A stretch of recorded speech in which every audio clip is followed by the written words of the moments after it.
Hey,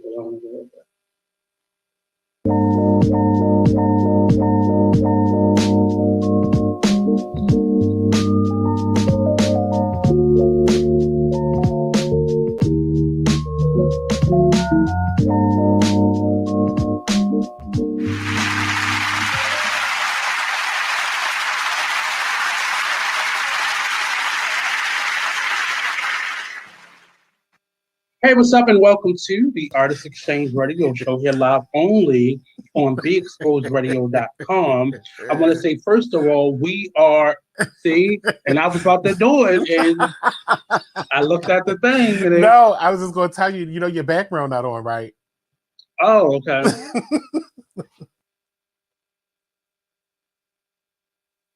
Shoot, you are live. You are live, though.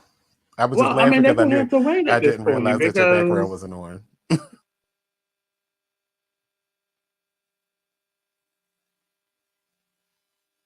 I don't like that one. I'll use that one.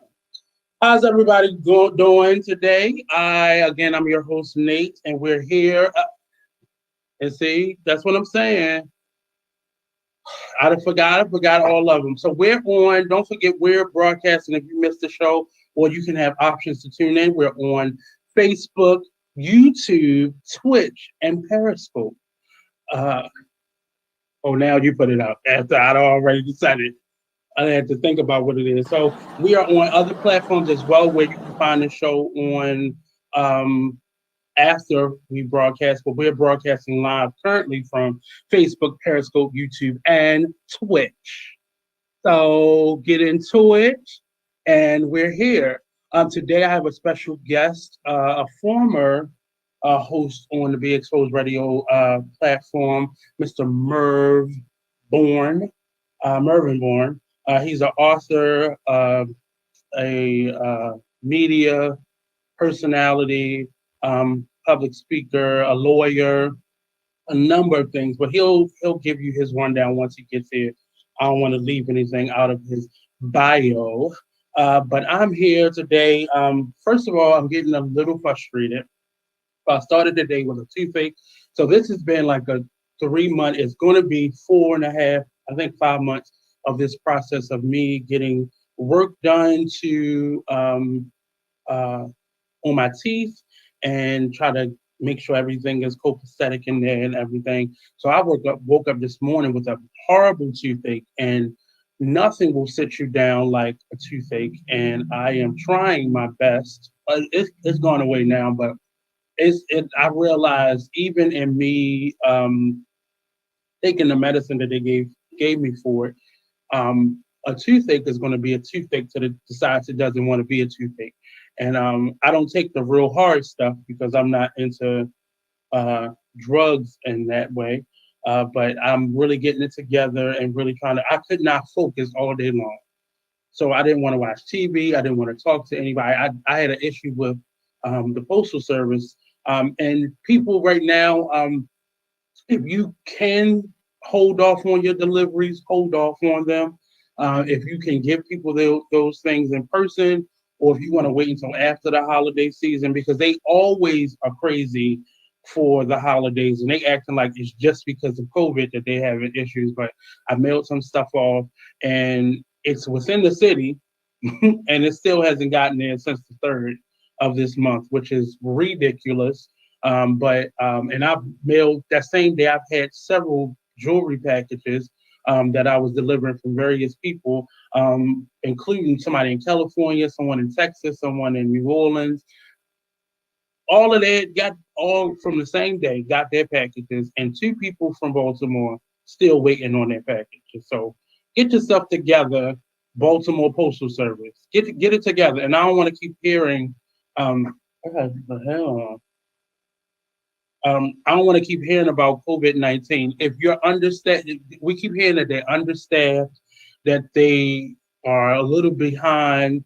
And 2 of my packages in this city that was mailed on the 3rd are still waiting to get their packages, which is totally ridiculous. But, that's something totally different.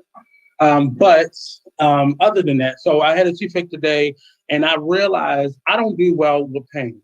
I've never done well with pain, and I didn't think today was going to be possible for the show because I just had to sit down and I took a nice long shower, hot shower, and I tried to just calm myself down. I ate something, and it probably was because I didn't eat anything. So the first one I took didn't really help. But yeah, so I'm back. I'm doing pretty well. As you can see, I'm wearing some of my jewelry. Uh, Vashta Blue Jewelry is still doing the first of many. Hopefully, I do this every year. I can do this every year. I'm planning to do it every year, but I am doing a giveaway, a $100 giveaway to one special person who made a purchase either in person or through my website, uh, www.bash.blue jewelry. If you look at the corner to the right, you'll see the emblem, the little business card floating around. So you can go to the website again, www.beexposedready. I said Be Exposed Ready. What is wrong with me today? www.bashtybluejewelry.com. And between now until the 20th, if you make 21st, if you make a purchase, you'll be entered into our raffle drawing, our holiday raffle drawing that will get you um, a $100 prize. But uh, it will take you actually winning, uh, making a purchase. So every purchase that you make, so if you buy 5 pairs of earrings, that's 5 entries into it. I think my mind just went away for a quick second. So if you make 5 purchases, you get 5 entries. If you buy 3 things, you get 3 entries. And no matter what you buy, how many purchases you make, you'll get an entry into the raffle. And I'm very excited. And I'll be unveiling the actual partner that is doing this with me shortly. We're working on all of their stuff, so they're helping me with this as I help them with their marketing and branding. So stay tuned for that. We'll be doing the drawing live on air on the 21st of December, doing the show live. So we'll do the actual drawing then. And I'm really excited because a lot of people have really been supporting, either buying things off the website or coming to our pop-up shop every Saturday from 12 to 5. The address is on our page. So you can go to either the Artist Exchange page or Vashta Blue Jewelry page, and you'll find all of that lovely stuff there. But we have a guest today, and I'm really excited about having him on. But we're going to do 3 different topics today. We're going to talk a little bit about what he does as an entrepreneur, as a lawyer, as a writer, as just a man, a black man doing his thing out here in the world. And we'll also bring up a couple of different topics. We can talk a little bit about this meme that has been floating around the internet. In the first half of the meme, the top of the meme, you show a mother telling her son not to cry. And then at the bottom half, you see that same mother asking her son to show some type of emotion. And it's the same mom, it's the same child. And we're going to talk a little bit about what that image has meant to many people that I've had conversations with, based on me responding to many people who post that and then looking through their comments. And then we're going to talk a little bit about how black men are being portrayed in today's world. If y'all don't realize it, we're going to talk a little bit about our current mayor, our comptroller, and our what is it called? Oh, what is Mosby's title, Monty? Council president. City council president.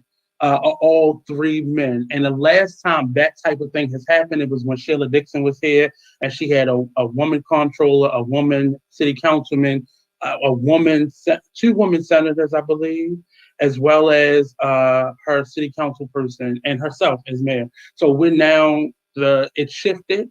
And it's all 3 men that are in charge of our city now. And not only are they in charge, but they're 3 young, well, 2 of them are young black men, but it's not something that I ever thought that I was going to see. And just the imagery of it, we're going to talk a little bit about that a little bit later on. We actually have a photo, the first photo op of the 2 of them together, both our city councilmen as well as our mayor. And what does that mean? What does that imagery mean to a city like Baltimore. We're going to talk a lot about some men issues from the perspective of two Black men. So if he's here, you can bring him right on in.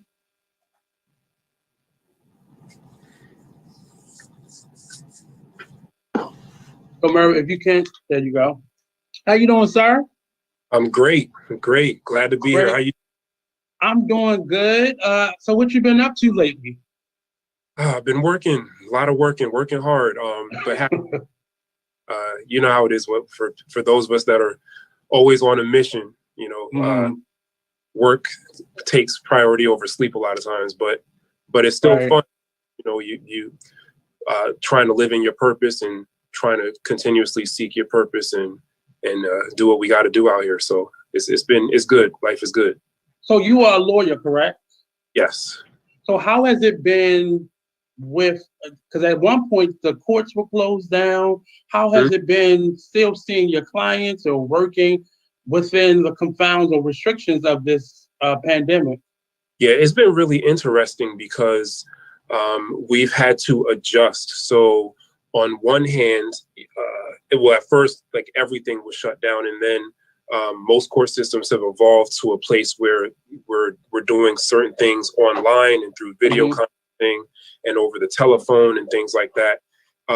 But there's just not the capacity to run the entire court system that way. So a lot of cases and hearings have been put off, and a lot put off. So from the perspective of, it really just depends on your perspective. If you're a defendant who is eager for your trial to start, then you're not happy. And if you're a victim of a crime who is eager for justice, then you're really just on pause. So a lot of people are going to be on pause in terms of having their cases heard for well over a year, possibly even another year. Wow. And it was often it was a process already. So now, is it on a priority basis or the severity of the case, or how do they choose what comes first? No, you're exactly right. So in most places, cases where defendants are locked up right now will take priority.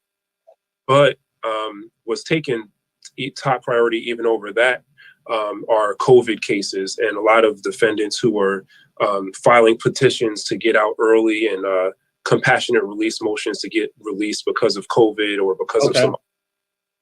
So the courts are really overwhelmed with those petitions right now because obviously, COVID is serious, and if you're in a jail or a prison, then there's only but so much you can do to prevent yourself from catching it. So yeah, it's a scary thing, and I don't think people are thinking. There has been some thought and conversation about it, but I don't think the everyday person is really thinking about people who are behind bars because they're just as affected as we are often, because they still have individuals that go back and forth to the jails and in terms of personnel. So they're still exposed to it. People are still getting arrested, still being sent to jail. So it's people that have been out here that are now in there. So you don't know how it's been transported around the jail, but I could guess that's still so are you a criminal attorney? Yeah. Okay. So I spoke about you in the beginning, so I let them know that you used to be here along with your illustrious co-host on The Exposed, and you all used to have some really great conversations based off of business and just community. And I wanted to speak a little bit today because you are also an author, and I've loved your book, and I think I left it in my bedroom, but I actually got a chance to kind of read through it again. And it, based on where we are right now, it still reads a little bit different reading it right now based on when I first read it. So we're going to talk a little bit about you being an author and then where you are right now in terms of your entrepreneurship outside of your day job. And because I've been seeing some things with you on social media, but I wanted to start with the conversation that I've been having with a lot of people. And Monty, if you can show that image, you can put it up, the cartoon clip. So there's an image that's going around, and I don't think you can actually see it, Merv. So I'll send it to Okay. you. And there's an image of a mother telling her child not to cry. I just sent it to you in a message. Sorry, I didn't send it to you earlier. And she's telling her son to stop crying. And that way that we all heard our mom say it before I give you something to cry about, type of tone. And then later on in that same child's life, you see that same mother now trying to get some type of emotion out of that child. And many of the conversations that I've been having online about this one image, and I've been a part of a men's group that we talk about a lot of issues like this, that idea of Black men being suppressed in their emotions, and how that then affects us as we grow into adults and how we interact with other people. And I remember us having that conversation before when I was a guest on your show, and how that idea of what happens to young men who aren't allowed to feel, or their feelings are put into a controlled situation. Can you speak anything about your opinion or your perspective on that idea of men not being able to feel, just generally not being able to feel, and it be taken seriously or even allowed to be a thing? Sure. I mean, there's so many elements to that. Many of them are cultural, some of them are racial, some of them are economic. So if you come from a household where you have both of your parents and you have a model of a mother and a father, you have a model of masculinity and femininity, and you have two parents that are both emotionally mature, then you don't have the same issues as you have in a household where there's only one parent, who's more often than not going to be a woman. If you're poor, you're going to have different issues than if you're rich. If you're a Black person in America, especially if you live in what's referred to as the inner city, anywhere in America, there are going to be different parenting considerations. So one of the things that I noticed when I was, doing research for my book and speaking to all the people I was speaking to, and just throughout, my work, community in different urban areas in America, is that when mothers are raising boys and there's not a man in the home, what ends up happening is that individual mom will make her best guess as to what she thinks manhood is. Right. And it's all based on her perception. And or then experience.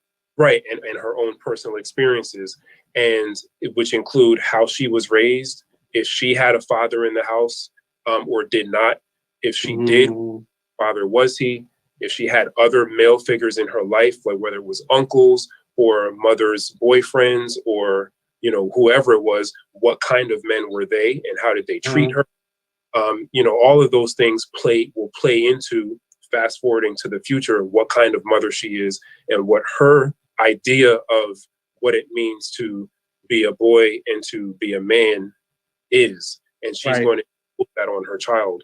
And sometimes, it's very positive and sometimes it's very negative. And I'm noticing from the comments, even from the perspective of women, there's still variations of how people feel about, this one issue. And it all draws to one conclusion, it almost feels like, especially speaking as Black people, because I don't think you've been ever any other race in your life, but I haven't. But speaking from that perspective, I think we forgot that we have created this culture of toxic masculinity, or the suppression of Black men and their ability to show emotion. And I think we admonish men, or point out to men often, about not being able to show emotions or not having that type of relationship with other people. We do that often, and we forget that we are part of this cycle and a part of the process of not allowing men to feel things. Because a lot of the comments, especially from, they don't understand what's going on, or they don't know why men are like this. And I think maybe they have forgotten that many of them, especially the mothers, and it's no fault of their own, but it's just based on their experience, that they taught men this behavior. They taught men, and most times men don't have any other outlets. And when we do, they're normally unhealthy outlets. That we normally go to our friends for advice on serious topics. And most times those same friends were in the same boat as us. So the information that we're getting is like recycled toxic behavior. And I'm wondering, what can we do about it? Your book kind of shares your story, or a story on a young man in his growth process. Can you go a little bit into telling us, one, about the book, and why you felt the need to write that book? Sure. So the book is called A Single Mother's Guide to Raising a Son. I felt the need to write the book because I was raised by a single mother from around 7th, 8th grade going forward, and have a relationship with my father up until probably resuming in my mid-20s, very tangentially.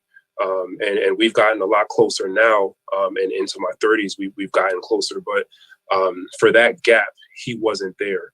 And so when as I went through, my graduate education, my undergraduate education, my graduate education, working in corporate America, and working in, with the court system and with the child welfare system, I started to see trends and patterns over and over and over again.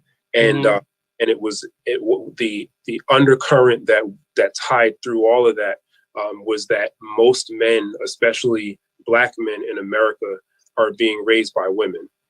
And to the extent that that's not going to change in the next 5 to 10 years, I felt like socially, and for the sake of political correctness, there's a lot of dancing around the fact that if you're a woman who's raising a boy by yourself, or and not in the house, then the responsibility is yours.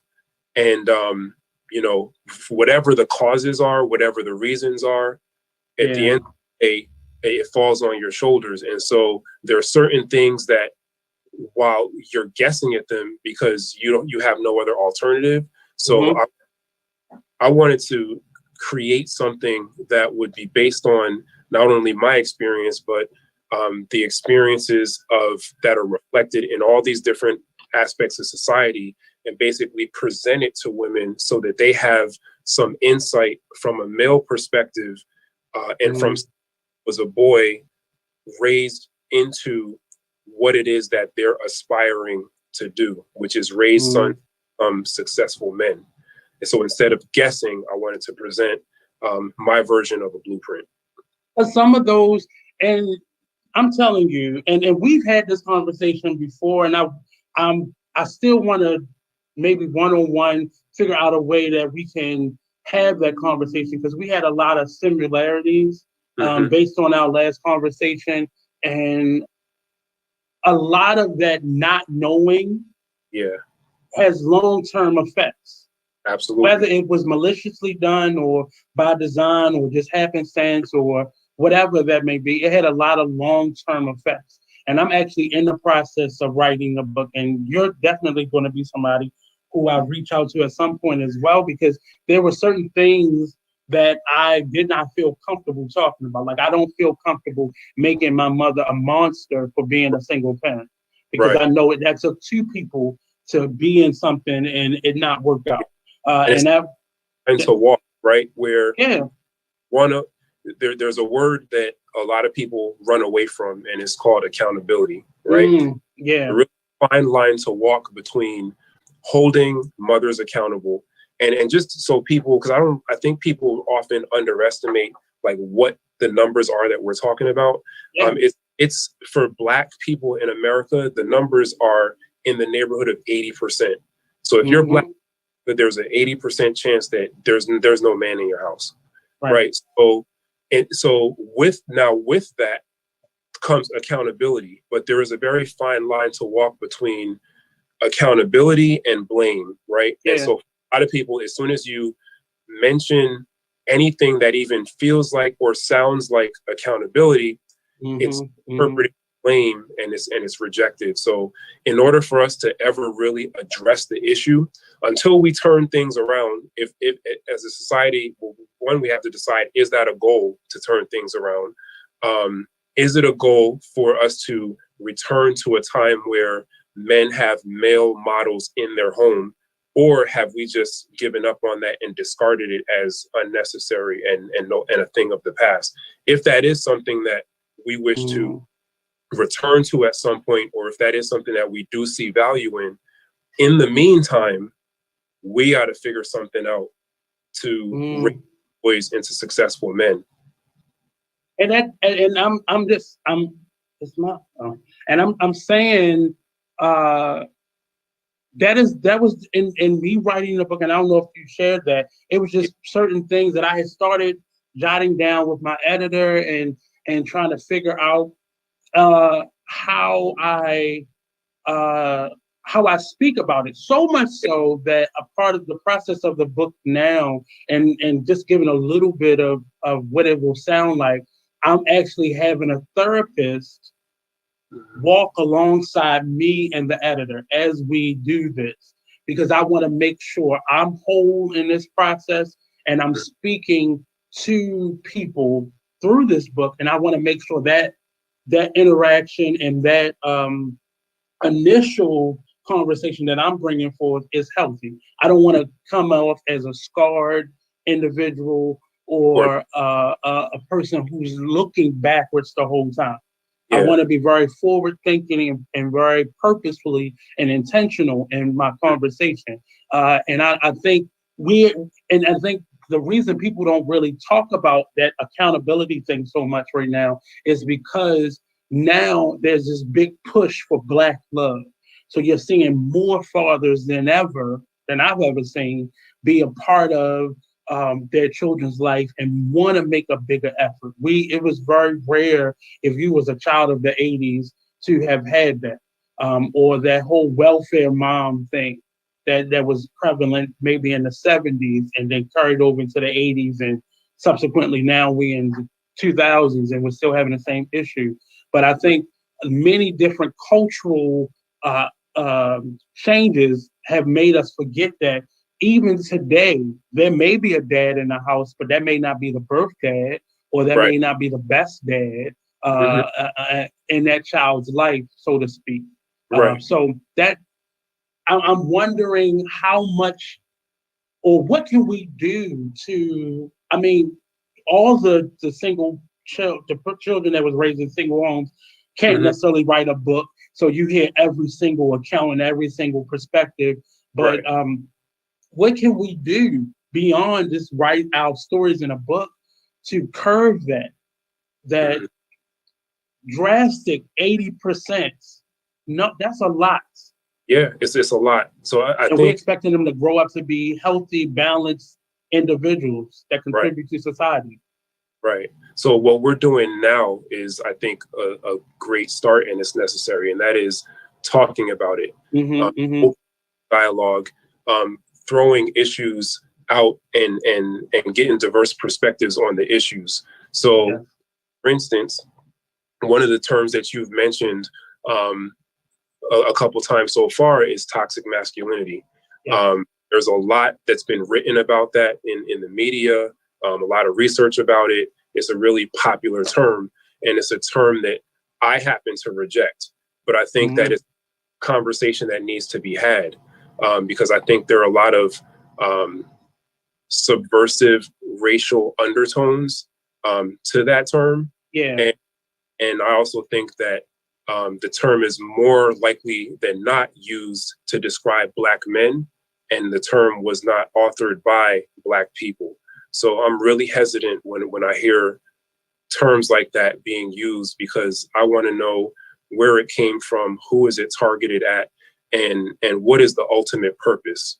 So a lot of times what the things that fall under that are are characteristics and qualities that are byproducts of being oppressed and byproducts of poverty and byproducts of lack of opportunity, byproducts of being raised by a single mother who probably, whether she realized it or not, taught her kids, her sons, to respond to conflict in a certain way, the only way that she knows how, which is how a woman would respond to conflict and deal with conflict. So a lot of times our boys are modeling that, and that's being labeled as toxic masculinity. So, I think we need to have the discussions. We need to get to the root of what's going on. We need to decide as a society and as a culture at all the different levels of culture, whether you're talking about society as a whole, you're talking about Black America, you're talking about hip hop culture, you're talking about inner city America. There's all these different sub levels, right? But at every level, we have to decide, what is it that we want for our communities? What is it that we want for our families? What is it? What is our goal in terms of our men? What's acceptable and what's not acceptable, generally speaking, because we're not monolithic. Everybody's not going to be the same and do the same exact things. That's not what I'm talking about. But in terms of there being a general idea of success, which for me, I'm talking about having our kids reach their potential and being the best that they could be for the most part. We have to decide that that's important, and then agree that we have to work together to make progress and to get to the point that we want to get to. But so going back to the phrase toxic masculinity, I agree that we're in a space right now where we are hell bent on calling a thing or something by something. And being somebody who works in a school as a teacher, I am watching therapists who are full-time employees at schools now, where it used to just be a counselor or a guidance counselor, and that was it. Now these are their actual, like in the school that I have, there's a whole department with therapists there. And my school only goes to the second grade. So just imagine now what people are trying to do. And I understand trying to classify behavior, but we're giving things terms that before didn't have one. I think it's helpful, but at the same time, a term like toxic masculinity has so many different meanings. And I don't like the fact that it's a blanket statement. And we all have, on some level, some behavior that contributes to that term. But I'm also a person that don't like a bunch of terminology, because again, counselors, therapists, psychologists are now running our communities. Right. And everybody is being labeled something. So that means something's wrong with you. And it can be weaponized. And it's often weaponized against us. So I'll give a perfect example of that I know you could speak to, given what you do and your closeness to schools and young in schools. If you can have a bunch of experiences with young boys, and if you're in an inner city area, they're likely to be Black or Hispanic, right? Have temper issues, who have issues with fighting and violence, and someone from the outside looking in could label that as toxic masculinity, right? Or they got it from someone who has toxic masculinity. Exactly. When in actuality, from my perspective, what you're looking at is a child who has not been taught conflict resolution skills. Because most adults have poor conflict resolution skills, right? You're more than looking at a child who has temper issues because he hasn't been taught patience and understanding, because he's probably in a household where patience and understanding are not modeled to him, right? So human traits and characteristics that are learned, we're not born with them, they're taught and they're learned, that we have a whole class of young boys, young Black boys in America that are not being taught specific things for lots of different reasons, right? And my fear is that those young boys who are exhibiting certain behaviors because they simply have not been taught and have not seen certain things modeled to them either in their house, or communities, right? They're being labeled, and when they become teenagers, they're being labeled further. When they become young adults, they're being labeled as toxic. Yeah. Right.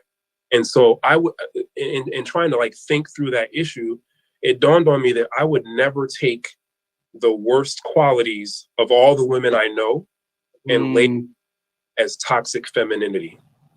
Right. I wouldn't think, I think that would be wrong. Right. Because femininity is one thing, and the negative traits that women exhibit, group of women exhibit, is another. I would be very hesitant to merge the two. It happens, but it does. I think it happens from both sides, actually. But it's just been a push from community to actually label it as toxic masculinity.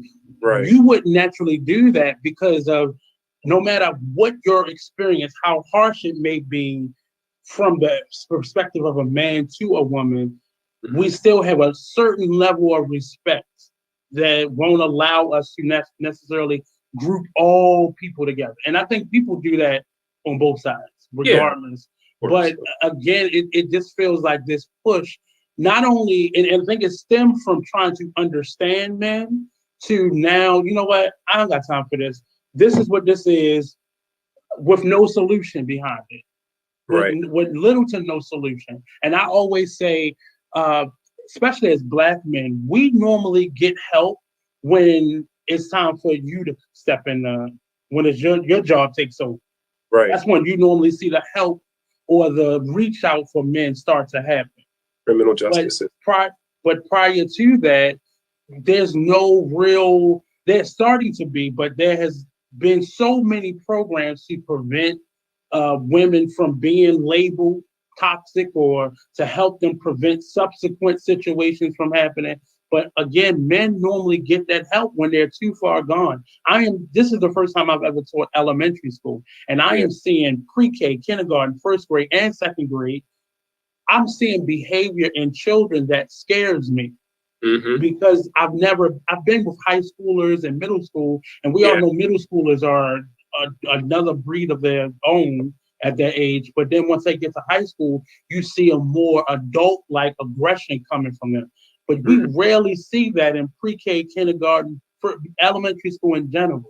But at some point, something has to be okay, let's stop this. Let's stop all the labeling. Let's stop all the identifying markers and figure out what's going on. Yes. Especially on the side of, because I'm meeting a lot of fathers, and it's scary, and you are understanding where the children's behavior is then coming from. Right.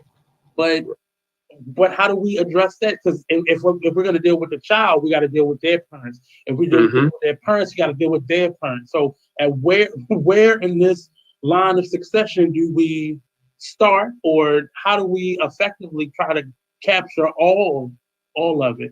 Right. So I'm a big believer in holistic healing and taking holistic approaches to solving problems. So I feel like for the group of people all over the world that care about other people, right? We find our different professions with different skill sets and different gifts. Some of us are teachers, some of us are lawyers, some of us are social workers, some are bankers, some of us, are just, entrepreneurs in different areas. But whatever area you're in, you have the ability to impact people. You have the ability to touch people, right? So, and you also have the ability to push certain agendas and push the private sector and the government to do certain things and to address certain issues. And I think everybody in all of these different areas and walks of life working together is really, it's necessary. So in schools, for instance, like we can no longer do things like teach to the test. Is something that, has phased out. We can no longer do things like just drop labels on kids and socially promote. Like what we found over time is that we have to actually dig deeper to find out what the real issue is. No, it's not these kids are just born evil. It's not that they're incapable of learning. Many, if not most of these kids are extremely bright. Yeah. They're extremely promising futures and tons of potential, but it's being stunted by the circumstances that they live in, the circumstances they were born into. And so we have to reach out to parents. We have to touch parents. That's one of the reasons I wrote the book, is because I wanted to, I realized that most of the books, if not all of them, that were written on this topic, they were written by psychiatrists, people who were outside outside. May not even have children. Right. Might not have children and don't and are detached from the trenches, so to speak.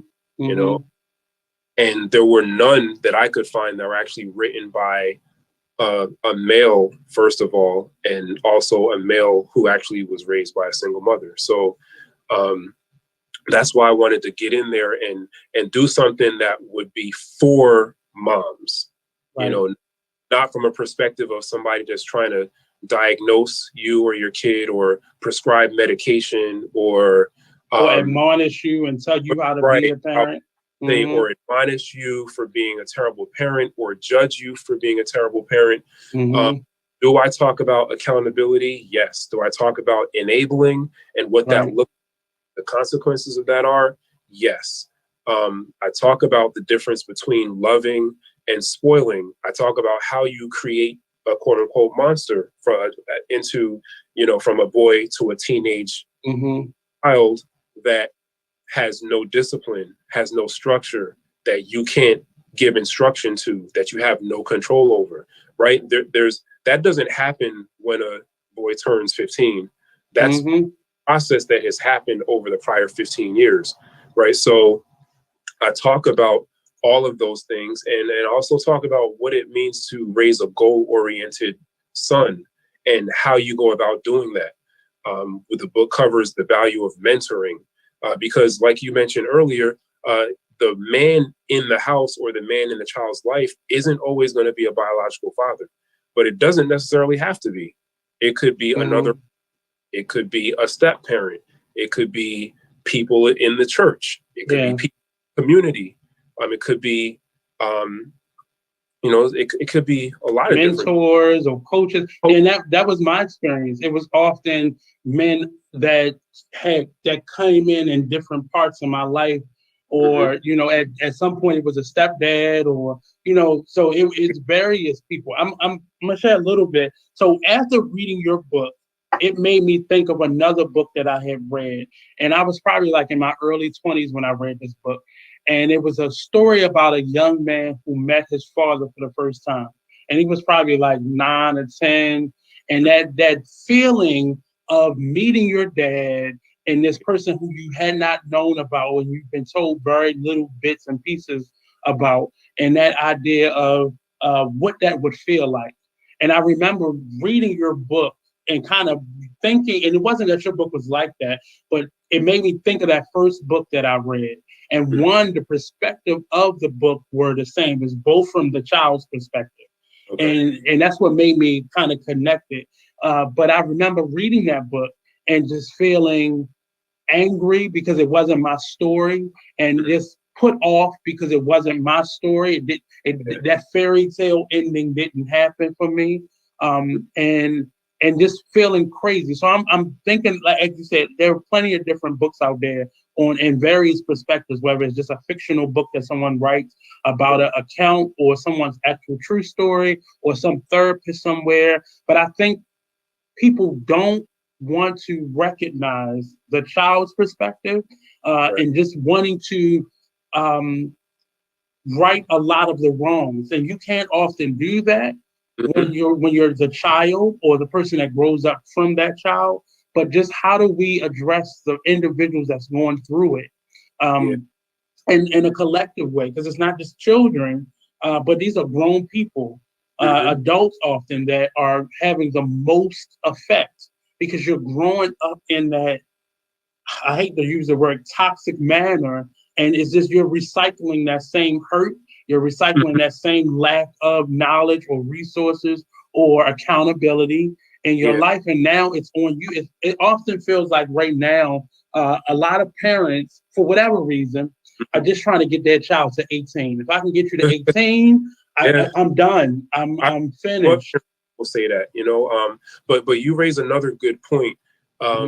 It's not just about what is being done wrong, because this is the other thing I wanted to address in the book as well. There are a lot that single mothers are doing right and have been doing right for the past 10, 20, 30 years. Right. And how amazing for a boy who's now a man to look back and say, you know what, Mom, because you did this, now I'm successful in this area of life. So thank you for having the foresight to do that. Easier with me from my mother would be saving money. My mother always taught me the value of saving money. She drilled it into me from the time I was like a little boy. It was like, I'm taking you to the bank. This is your savings account. You have a bank book, so you can deposit your 25 cents, your $20 that you got for a birthday, and you can watch your money and you can see the interest that you're going to get and you can watch it grow. So now your $500 is $510 because you gained interest on your money. My mother's parents did not do that for her, but for whatever reason, she had the insight and the foresight to teach me and my brother that idea, that concept.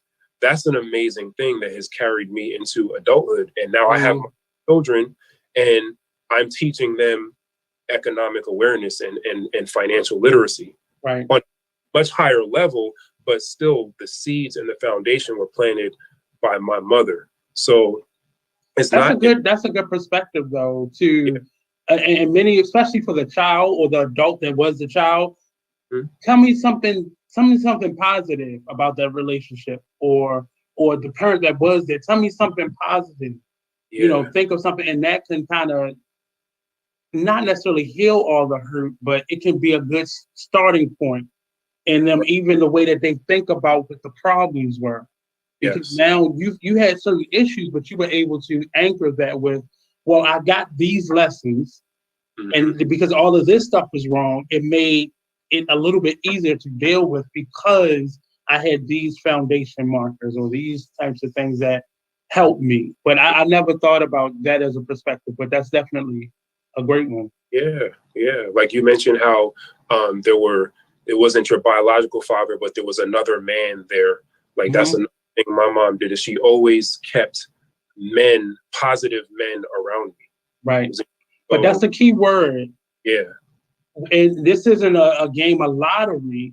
You need to do your research. As parents, single parents, do the research when you're out there looking for individuals to bring in your children life, whether it's the dad bringing women in their life or mothers bringing men in. Really do your homework on these people, because they could actually do more damage to your child than good. Absolutely. So who they are. Being in the criminal justice system, I can tell you firsthand that at the top of the list, in terms of if you were to rank perpetrators of child molestation, many, many times it's someone that the mom has brought around the child.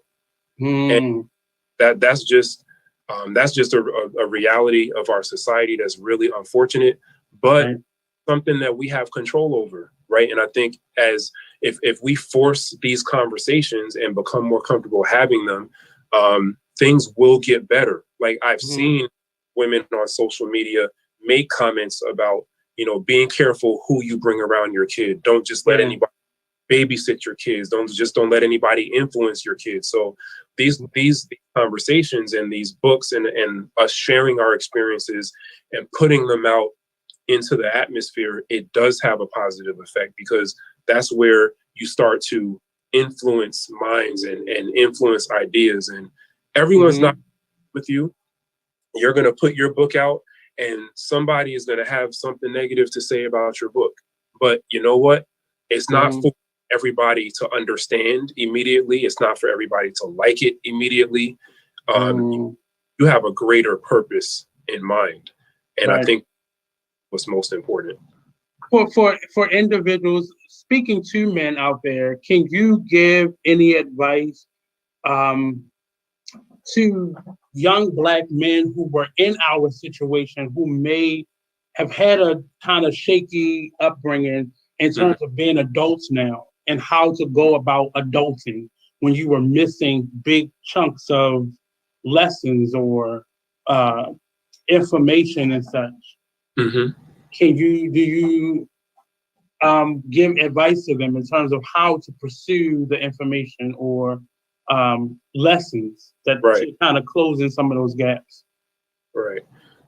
Some things that come to mind are always be thinking about growing and evolving. And so with growth and evolution, the interesting thing about those concepts is that we typically don't know where we're going or what we're going to go into or what we're going to evolve into. We don't typically have the answers, but that's the thing is you don't have to have all the answers. And I think that's something that once you become comfortable with that fact, then that's a big boulder out of the way. But the idea is that you're always striving to be a better version of yourself tomorrow than you were yesterday. And that there are certain things that are implicit in manhood that if you weren't taught them, now it's still your responsibility to go get the information, and it's still your responsibility to be evolving and to be growing. And so that reading, it means seeking out positive people to be around and positive influences. If you want to learn how to make more money, if you want to learn how to, hold down a steady job, if you want to learn how to be an entrepreneur, if you want to learn how to be a good father or a good parent, when you see those things, seek those people out, talk to those people, right? Don't be afraid. Well, I won't say don't be afraid, because I think that's a misnomer. I would say conquer your fear of not knowing things or looking like you don't know or being perceived like you don't know everything. Conquer your fear of needing help. Conquer your fear of being rejected. Conquer your fear of being vulnerable, right? So, and the last thing I would say, which circles back to the meme that you mentioned earlier in the broadcast, is seek to understand yourself and that every man has a emotional, mental, and spiritual component to him, just as important as the physical. So just as important as how strong you are physically and how good you look and how much money you have in your pocket, equally, if not more important than that physical, is your emotional and spiritual and mental well-being. And that's really what's going to make the difference between a man that is good material to be somebody's life partner, a man that's going to be good material to be a good father and raise good kids, a man that's going to make the world around him and his particularly his community a better place. And I think that is, we're never taught that. We're because normally men are the sum of their parts, and in terms of their physical parts, and what they physically can show you, and everything else is what is lacking in them. And I never, that's been a part of my growth, to find my balance in life, not just my physical self, but like you said, your spiritual, your internal, all those things that we don't see in ourselves as men is what we should seek to look for and find in our journey. And I don't think we think beyond the physical manifestation of who we are, or the sum of our parts being more than just something physical. And it's not, it has to be more than that. And I think a lot of us cross that 18-year-old, 21, 25, and 30 and beyond threshold. And then we start looking. For me, it was 30 because I thought everything was physical. The job I had, the home I had, those materialistic things. And then at some point, if you ever lose those things, who are you then? And then you begin to realize that I'm more than, because I'm still here. I just don't have those things anymore. So who am I now compared to what I thought I could be or was with those things? And I think that's a hard lesson for us to get. A lot of the conversations that I want to go into next year having in this vein, as I prepare for my book and as I just seek my own self-fulfillment and balance, I want to definitely begin to have conversations on worth, finding out worth and your mental wellness and your mental balance. And how those two things are often parts of the puzzle that we don't necessarily know we don't have. Right. Because you have to know something in order to question it. And we don't normally connect those two things with, what's wrong or filling in the blanks or those open spaces. In terms of your book, will you continue to write books in this lane, or will we see other things from you? So I'm actually working on my second book now, and it's going to be a book of meditations directed and focused specifically for men. Okay. And when I say meditations, what I'm referring to is concepts and themes and ideas and philosophies of life that we can address and take a look at and examine from an introspective space, one by every single day. And just mentioned how we are the sum of many parts. You can literally think of 1,000 different aspects of not only personality, but what it means to be a man. Come together to formulate who you are. And I think most of the time, unfortunately, we move through life never being introspective about most of those things, because distracted by the physical only, we're distracted by the pressure to provide, the pressure to make money, the pressure to get degrees, the pressure to achieve and accomplish things, the pressure to be a good parent or to be a good boyfriend or a good husband, the pressure to, the pressure to be perfect. There's all these different pressures that distract us from delving into who we really are and what our purpose is. And we normally have to hit rock bottom to even begin to even not be distracted and to think about those other more important elements of who we are.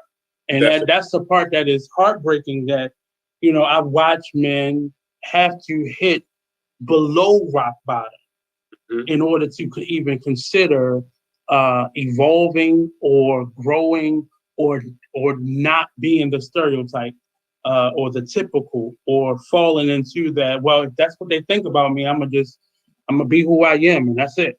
So that those are things that I just, and it maybe because I grew up in a family and I have 9 uncles and a lot of single moms, and my own experiences being a man and growing up as a Black man, that just makes me feel so compelled to fix this problem.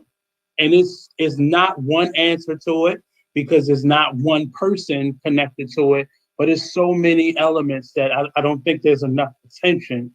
We put more attention to subsequent teen pregnancies than we do helping young men to be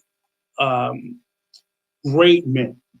And often those things would not, teen pregnancy or diseases would not happen if you had healthier, balanced men and women. Yeah. And it this thing of, well, and this trend is to help all Black men, and then we have a trend this year to help only, and we keep going back and forth, but like this disease that we're in, if until you contain the whole thing, you're going to keep having these outbreaks on both sides. You're so right. You're so right. Crazy. Yep. So do you have a son? Yeah, I have a son and a daughter. So how are, but and that's a balanced situation. So what information are you giving? Is it one way you talk to your son or one way you talk to your daughter? Not to put you on the hot seat, sorry. Yeah. No, I talk to them both a lot, probably too much, if you ask them. I'm really open and transparent with I talk to them about life. I talk to them about their future. I talk to them about the fact that I'm not always going to be there. Talk to them in a way that I try to foster understanding as opposed to obedience, because I recognize that as an old school way of parenting. I'll label it old school because that's what our parents knew. That's what our grandparents knew. That the most important thing for kids was obedience. And, some would say respect, but I think that oftentimes there's a fine line between respect and obedience, right? You might obey somebody, but that doesn't mean that you actually respect them. Right. So that there's a greater understanding that we have in this generation of the value of having our kids actually understand things as opposed to just, and, I just do my best to parent from that perspective. And, time will tell, in terms of kind of adults my children become, but, I feel like I'm on the right track. And I feel like I'm also building on the foundation that my mother laid, and even my father to an extent, that's one of the reasons I feel like it's no matter who your father is, it's so important for a kid to know who his father is and to know what kind of person he is. And not just the negative stuff, but the positive stuff too, because he's always going to be, whether he's there or not, he's always going to be a part of you, right? In your person, part that you're seeking and don't even realize it. Yeah, and even understand yourself. You can't fully understand yourself if you don't know where you came from. Yeah. So it's highly relevant. It's very important.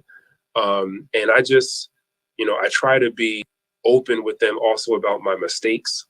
And when I mess up, I try to make sure that I apologize when I should be apologizing, because I want them to understand that it's okay to make mistakes.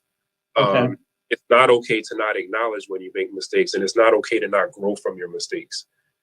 But those are just a few of the things that I. And it's okay to make mistakes. That's a part of the learning process. It's the mistakes. Yeah. So the only thing you should feel bad about is not learning from your mistake. That's what I tell them. I think you need to be teaching classes, because it's hard. It's very hard, especially when you know that you're lacking. Once you realize you're lacking in things, it's really hard to have that type of accountability as an individual man, whether you're a parent or not. It's hard to have that level of accountability because we spend a lot of our transitional period blaming. We've never a lot of blaming, because that's what we've been modeled. If you are a 13, 14, 15-year-old boy who's never seen accountability, you don't know what accountability looks like, right? Yeah. If you've never had your mother come to you the next day and say, you know what, yesterday we got into it and I opened because I was upset. Right. Accountability. It might seem like a real simple thing, but it's a really big deal. If 17 years old and you've never seen that in your entire life, then how do you know to do it? How do you know?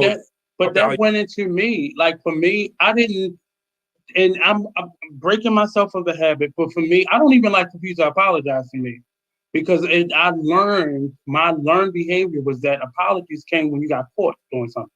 It wasn't, you don't apologize if you don't get caught, or if you can't prove that person did you wrong. Yeah. So as an adult, I wasn't even into apologies. It was like, save that apology. I don't need it. Save it, because you got caught, and I was able to prove that you did this. So that's why you are, and it became an argument, that I had to put out to say, well, this is why, this is how I know, and this is what, and it was very destructive because I couldn't even receive compassion or accountability. I couldn't receive it. I didn't know how to because I didn't see it. I didn't see it. Right. So if you don't see these things happening, it becomes very hard for people to even receive it. Yeah, and you raised, that's a really good point. So let's say you're a child who, when you did things that were wrong, whether it was or intentional, and you got caught, and you were really remorseful. Like, think of a 8-year-old boy, and you knock something over and you break it because you're playing in a room you should be playing in, right? Bust out the tears. I'm so sorry. Right. I'm so sorry. I'm so sorry.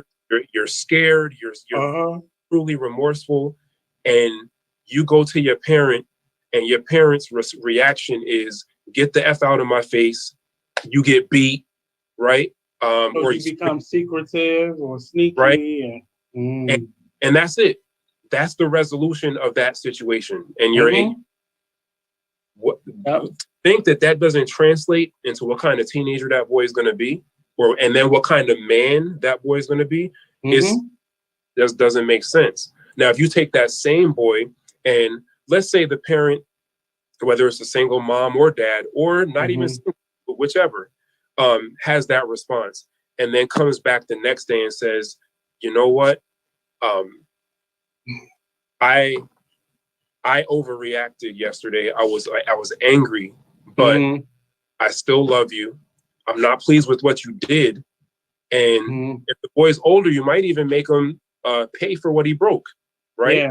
Yeah. I'm not pleased with what you did. You're going to pay for it, but I love you, and I'm sorry that I overreacted, or I cursed you out, whatever it is, right? Yeah, I'm thinking back to a moment when I was really young, and I was at a birthday party, and I broke a lamp. We were playing with a balloon, and I broke a lamp, and I went off, like tears was coming from every pore of my body.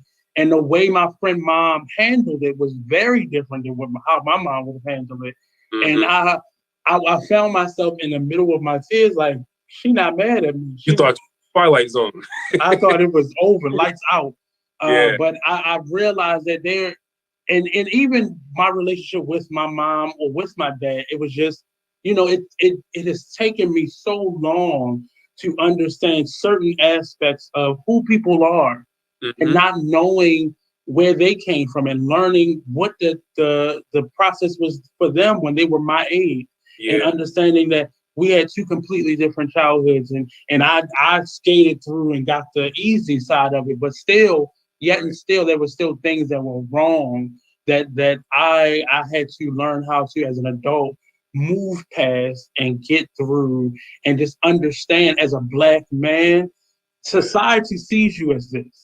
It's nothing you can change in people and their mindsets, but you can change how you react and what you see and how you see things. Right. And that may influence somebody's, perspective to change. But again, and once I had asked you to do the show, I decided to read your book again, and it really just, based off where I'm at right now as a Black man and my creativity and my work, it really it just sounded different. I read it the first time because you were a guest, and the second time I read it because you're a guest. But and me understanding life, I was just at a different space when I first met you. Right. Versus where I'm at now, because I'm ready to tell my story. So I was on the ride with you this time, more so than the first time. And I want people to read the book. If you're a single parent, if you were raised by a single parent, if you're not even a parent yet, but you want to be a parent, read the book, because you understand your decisions really have lasting effects, good, bad, or indifferent. They have lasting effects on children and how they see things and how they experience life. I was taught by my life coach, the decisions you make now won't really show up in your life until 5 to 10 years later. Yeah. So in 5 to 10 years, you broke and you don't know how to hold on to money. Look back 5 to 10 years ago. What were you doing with money? Right. And those results are now why you have debt now, why you have trouble now, or in relationships, why they are right now. Your decisions that you make right now have lasting effects. And imagine if you are in charge of a child. Very true. And also imagine not having counterbalance in the raising of a child, right? So there's always going to be a parent that makes a wrong decision, handles a situation the wrong way, or, you know, but sometimes it just takes another adult influence to be the counterbalance to that. Okay. So if you're in an environment where there is no counterbalance to mess up, and when you make mistakes, and when you overreact, and when you misanalyze things, and you know, then your child pays the price of that. So as a society, we have to make a decision. Does that matter? How much does it matter?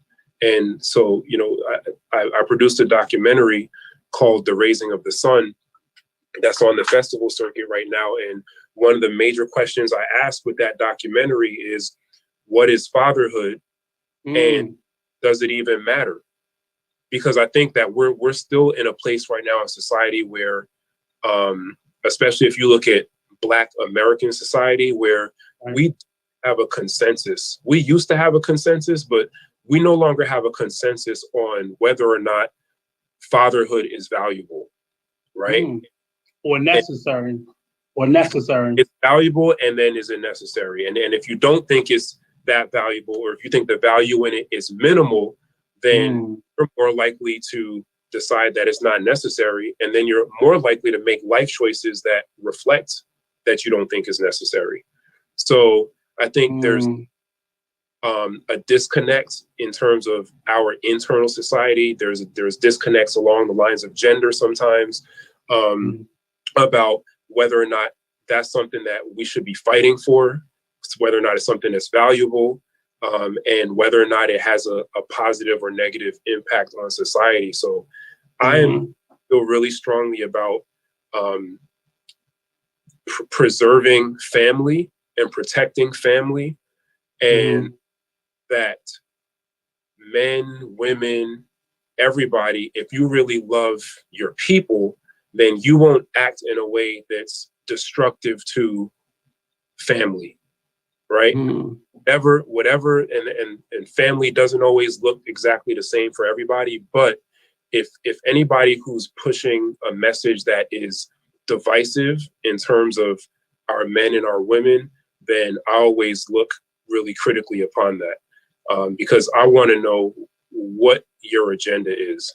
And if your agenda is anti-family, then I have to question whether or not your priority is our kids.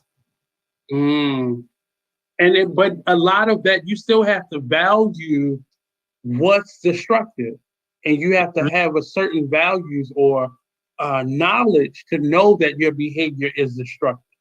Right. To even want to improve on that, or want to do better, or want to have better for yourself and the people that you are in relationship with. What you're saying to me, communication is really key in all of this. And how we communicate with our children will determine how they then will communicate with us. Education is important. Like, I'm always reading, I'm always researching, like, and you also, like, you can't be afraid to get outside of the thought bubble that most of us, right? So most of us talk to, hang around, read, or watch people that agree with what we agree with and that think like we think. And you're not going to get better or grow doing that either.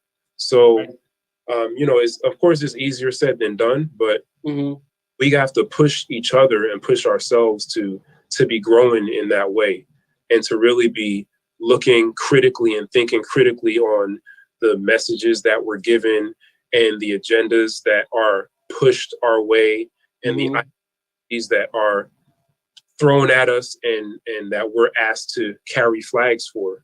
You know, there are very few flags I'm willing to carry. And when I look at, you know, our community as a whole, whether you're looking at it through the lens of Twitter or Instagram or Facebook, or if you're looking at it through real life relationships and conversations with people, we're carrying a lot of flags for a lot of causes and a lot of work and a lot of ideologies that don't speak directly to the successful future of our children.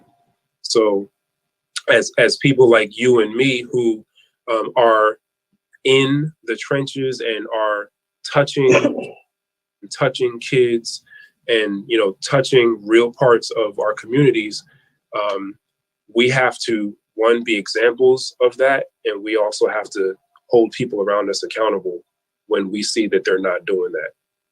So, and like time goes on and we run out of time, but I have a couple more questions for you. Where are you now with, I don't think I want to call it healing, but with your growth and, you know, and this is years after, you know, becoming a man and now a dad and a successful individual in his own right. Where are you now with your growth?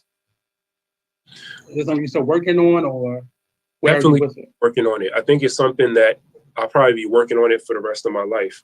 I am definitely in a way. If I look back at my life in like chunks of time, from being a teenager to my early 20s to my late 20s to my 30s, there's definitely been an evolution.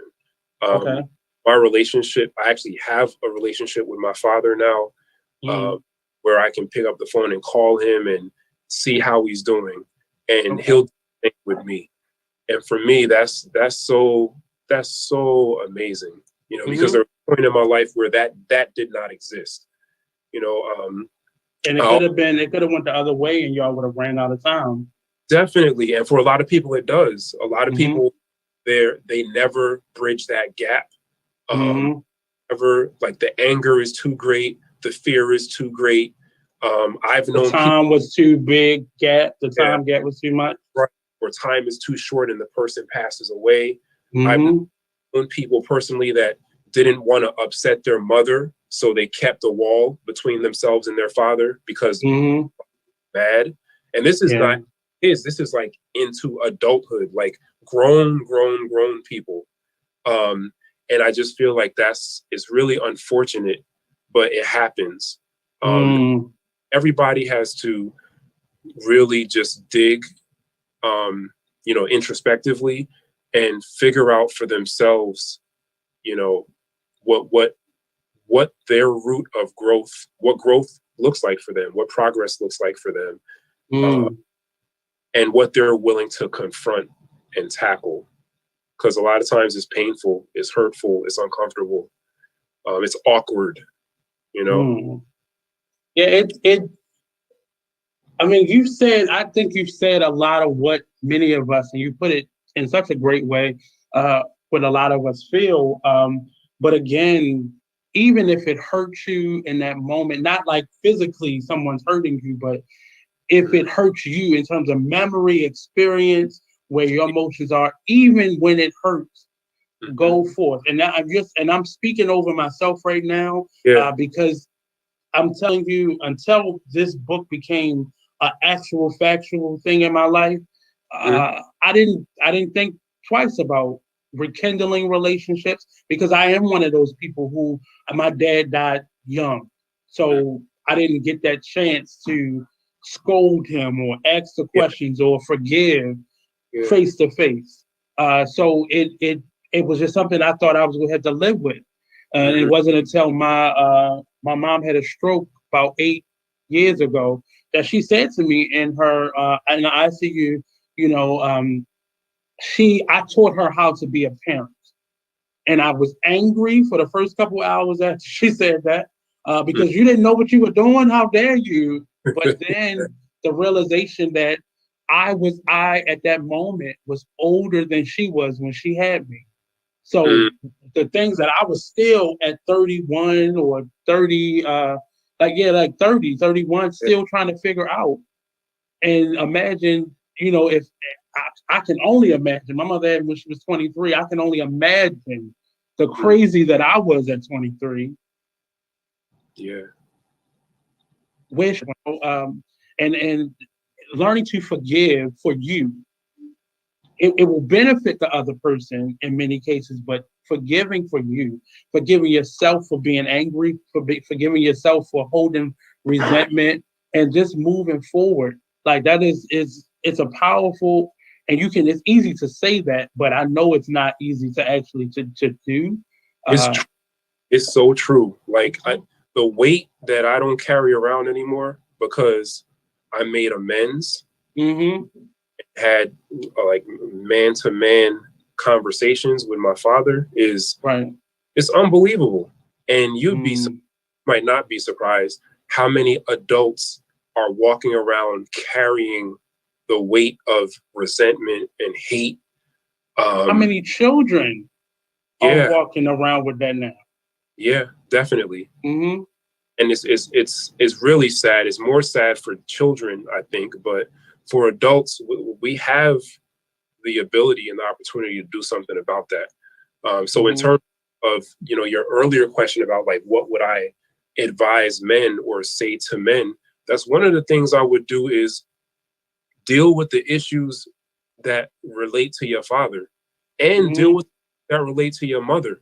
A lot of the explanation as to why young men are the way they are and act how they act and think how they think go directly to their mother and how they feel about their mother. Their mother did and didn't do for them when they were raising them. So as men, well, and also for fathers, if the father even wasn't there, in terms of abandonment and all of that. So one of the things that is important for manhood is facing your demons, and that might require you to go sit on somebody's couch. That might require you to really face the hard questions about why I treat women this way, why I treat men this way, why do my relationships always end this way? Why things keep happening to me? Why I keep finding myself at this moment? Am I a perpetual victim? Right? If you're a person that's a perpetual victim, and we all know perpetual victims, right? It's just a matter of time before you, like you said, you hit rock bottom and you realize that the common denominator is me. Well, I'm angry at myself because I didn't know how much you were going to give in this moment, and I time just didn't allow for it. And I really want to talk to you in terms of how to present this beyond how we both have done it, but really because it's something that I didn't know how heavy it was on me until I started this new chapter in my life, and I realized how how unaffected I had pretended to be for so long. And that healing process is hard and it's really direct. But I would definitely want to talk to you further. Can you tell us where we can find your book? And will we be able to see the documentary soon, or? Yeah, so you can find the book on Amazon.com. Just put in my name, Mervyn Bourne, or A Single Mother's Guide to Raising a Son. Documentary will be available sometime in 2021. Right now, it's still on the festival circuit. It's doing really well. It's been accepted into 5 or so festivals so far. Congratulations! Thank you. And it won recently the Donald E. Lacey Jr. Social Justice Award from the Studio City Film Festival, which is in Hollywood, California. Wow! Congratulations, man! Thank you.